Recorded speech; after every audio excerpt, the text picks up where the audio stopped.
राजा पृथु ने कई वर्षों तक राज्य किया, प्रजा का पालन पोषण किया। इन्हीं के वंश में एक राजा हुए जिनका नाम है भरत। और जो ये भरत जी हैं, ये बहुत ही अच्छे राजा हैं। अपनी प्रजा का पुत्रवत पालन किया करते हैं, स्नेह किया करते हैं। एक बार राजा ने सोचा, राजा भरत ने, कि गृहस्थ जीवन अब बहुत जी लिया है, अब वन में जाकर के तपस्या करेंगे। तो वन में चले गए और कुटिया में रहने लगे, भगवान का नाम लेने लगे, भजन कीर्तन करने लगे। एक बार नदी में स्नान करने को गए तो देखा कि एक मृग का समूह आ रहा है और उस मृग के समूह में एक मृग मादा भी है जो कि गर्भवती है। अब जैसे ही राजा भरत स्नान कर रहे थे कि नदी के दूसरी ओर वो मृग समूह खड़ा था, और जैसे ही सिंह की गर्जना हुई तो वो मृग समूह नदी के इस पार छलांग लगा करके आने लगता है। और जैसे ही उस मृग मादा ने छलांग लगाई तो जो उसका गर्भ होता है वो गर्भ पानी में गिर जाता है और मृग मादा की मृत्यु हो जाती है। मृग मादा की मृत्यु होने के बाद भरत जी ने उस मृग बालक को अपने हाथ में ले लिया और हाथ में लेकर के उसे अपनी कुटिया में ले आए और ला करके उसका पालन पोषण करने लगे और एक पुत्र की तरह ही उसको पालने लगे। कहते हैं ना कि अगर हम 24 घंटे यदि किसी के साथ व्यतीत कर ले तो हमें उससे स्नेह हो जाता है। तो यहाँ वही हाल हुआ। उस मृग बालक से राजा भरत को इतना स्नेह हो गया, इतना प्रेम हो गया कि उनकी दिनचर्या भी धीरे धीरे समाप्त होती चली गई। जो राजा भरत भगवान का नाम लिया करते थे, भगवान का स्मरण किया करते थे, वो सब कुछ बंद हो गया। केवल उस मृग बालक के पीछे पीछे दौड़ते रहते,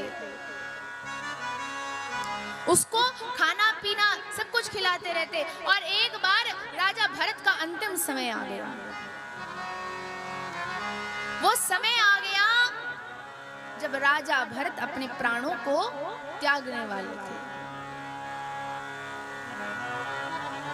वो मृग बालक एक बार कुटिया से खेलते खेलते बाहर निकल गया और जैसे ही मृग समूह आया तो उसके साथ में ही चला जाता है। और जैसे ही भरत जी ने देखा कि मृग बालक कहीं नजर नहीं आ रहा, अंतिम समय आ गया है, तो व्याकुल होकर के चिल्लाने लगे, अरे वो मृग बालक कहाँ गया? और ये मृग बालक का नाम लेते लेते लेते लेते राजा भरत ने अपने प्राण छोड़ दिए। और पता है, अंतिम समय में आप जिसका भी चिंतन करोगे, अगली योनि उसी की ही प्राप्त होने वाली है। बताया गया, यम यम वापी स्मरण भावम त्यजत्यन्ते कलेवरम तम तमे वैति कौन्तेय सदा तद्भाव भाविता। ये जीव अंत समय में जिसका भी स्मरण करता है, जिसका भी चिंतन करता है, अगली योनि उसी की प्राप्त होती है। अगली योनि उसी की प्राप्त होती है। मान लीजिए गधे को याद करते करते यदि प्राण छोड़ोगे तो अगले जन्म में गधा ही बनना पड़ेगा। कुत्ते को यदि स्मरण करते करते प्राण छोड़ोगे तो अगले जन्म में कुत्ता ही बनना पड़ेगा। तो यही कानून भगवान के लिए भी है। यदि अंतिम समय में भगवान का नाम लेकर के प्राणों को छोड़ोगे तो भगवान का धाम प्राप्त होगा। ये जो अंग्रेजी दवाइयां है ना, इसमें ब्रांडी मदिरा होती है, इसलिए कम से कम इनका हमें सेवन करना चाहिए। देखिए, जीना होगा ना तो इंसान औषधियों से भी जी जाएगा। जो आयुर्वेदिक औषधि होती है उसको ज्यादा से ज्यादा लेने का प्रयास कीजिए। और यदि मृत्यु का समय आ गया है, मरना है तो मरना ही है, फिर चाहे आप कोई भी इलाज करा लो, बच नहीं सकते। कहते हैं ना, इतना पैसा फूंक दिया लेकिन फिर भी नहीं बचे।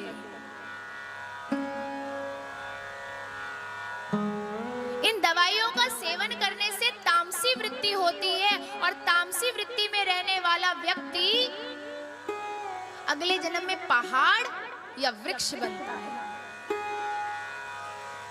इसलिए ज्यादा से ज्यादा औषधियों का सेवन करें।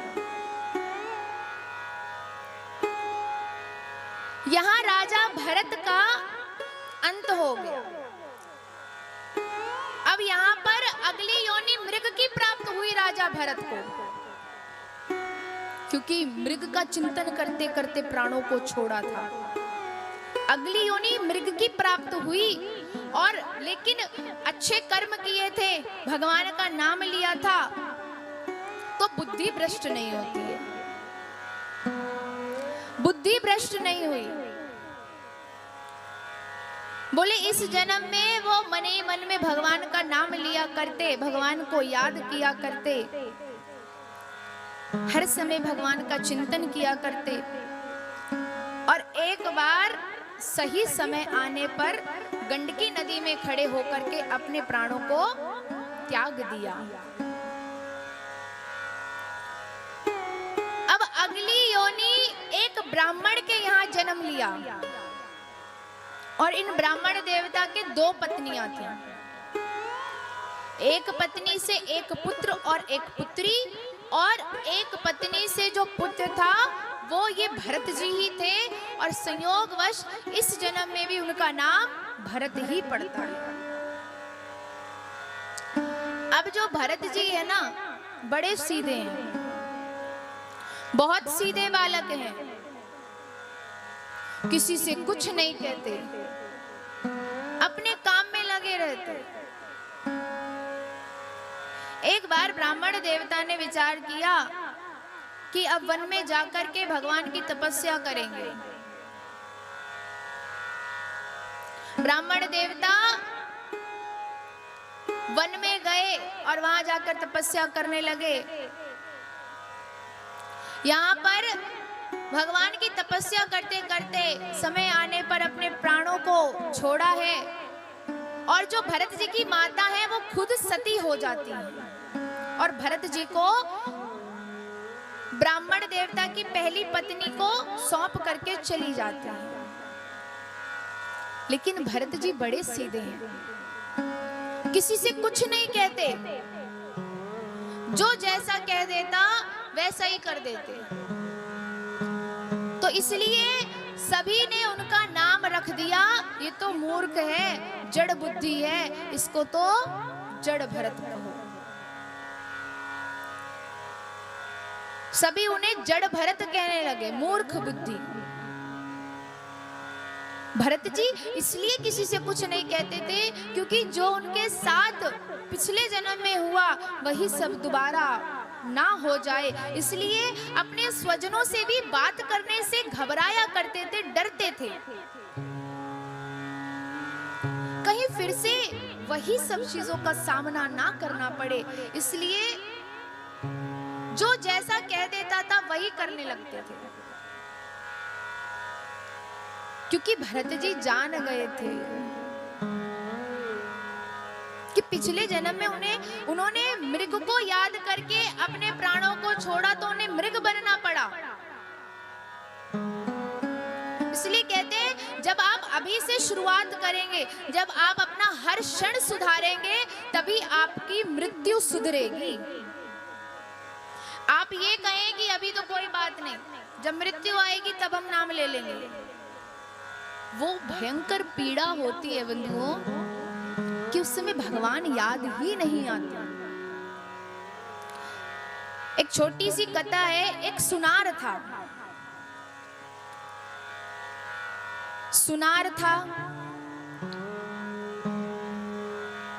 सोने का कार्य था और अक्सर बाजार जाया करता था। एक बार क्या हुआ, वो सुनार बीमार पड़ गया और जब बीमार पड़ गया तो बेटों ने डॉक्टर बुलाया।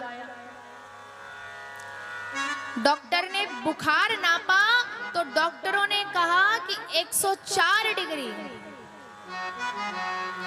कहा 104 बुखार है। सुनार को लगा किसी ने सोने का भाव बता दिया, तो सुनार अपने खड़े पुत्रों से कहने लगा, अरे बेच दो, हमने तो 80 के भाव लिया था, अब 104 हुआ है तो बेच दो। सुनार ने अपना सारा जीवन केवल सोना बेचने और खरीदने में ही व्यर्थ कर दिया। भगवान का नाम उसने नहीं लिया। इसलिए ज्यादा से ज्यादा अपने मुख में श्री ठाकुर जी का नाम रखिए, ताकि अंतिम समय में परेशानी का सामना ना करना पड़े। जब अभी से नाम लेंगे तभी अंत समय ले पाएंगे। भरत जी बहुत सीधे हैं, किसी से कुछ नहीं कहते, एकदम शांत रहते हैं। कोई कुछ भी कह देता सुन लेते हैं। एक बार एक चोरों के सरदार ने सुना कि पास में एक मां भद्रकाली का मंदिर है और यदि उस मंदिर में कोई भी इच्छा है, कोई भी कामना है तो मां भद्रकाली को बलि दो तो वो कामना, वो इच्छा पूरी हो जाती है। तो यहाँ पर जैसे ही उस चोरों के सरदार ने जिसको बुलाया था बलि लेने के लिए पकड़ करके लेकर के आए थे, वो उनके चंगुल से समय देख करके, मौका देख करके भाग जाता है। और जैसे ही भागा तो सरदार ने कहा कि जाकर के ढूंढो, कोई और हो तो उसको लेकर के आओ। अब जैसे ही भरत जी को देखा तो भरत जी को देखते ही, भरत जी तो बड़े सीधे हैं, भरत जी को लाया गया। आओ तुम्हारी बलि दी जाएगी।